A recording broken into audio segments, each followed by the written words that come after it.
balwad la cuno ama la cabo sigaar baa ugu yar warabul ciisa ninkii waxaan ku iri sigaar baa ugu yar oo cabo waxaan ku dhahay wax ka naxariis badan oo ka run badan oo ka romanticsan ma jirto naxariistuba agtooda ka duushaa kuna soo degtaa islaan jaarkayga ah baan ogaan jiray oo islaamaha maxay heetay dhinaca ah ilaa waan ku dhaartay uunsiga gurigeenu soo gali jiray maanta oo dhan dirac baa lagu taagan yahay gurigeeda nadiifta ilmaheedu ma seexnaan ayaga cagaha iska dhaqan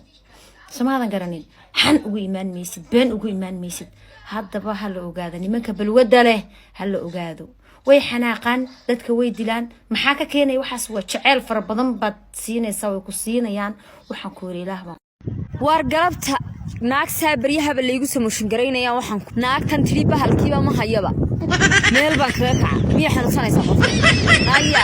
yaa ku adiga meelaha fadhiisa min baa ismooday waa sidee xaalka ilaahay calaamo kaa ifiya miya xanuunsanaysaa shib lagaa dhigiyo iyo xanjo lagu geliyo maxaan ku dhaynaa bal waa taasi nin ma tiid oo naag ma tiid oo sina ma tiid midda kale waaxay waa la sawirtay waaxay waxa adigu maxaad meel adigu ugu ridan weyd waxaan banaanada iska dhigay saa loo sawirtay na waxaan waa sharciga kaliyeeda adduunka ku dhex maraysi kaa haddaanad lahayn cidna kuma aqoonsana iminkaa ka soo ururso dalkaad joogto kana ha soo gelin meel daran ka dhac ila sharciba ma haysto qofkaa bilaa sharcigaagaa tii ugu kala wadaniyo naagtaana waxaan leeyahay adeer ama dumarka caadi ugu jir ama niyow dee magaalka gal saleeliba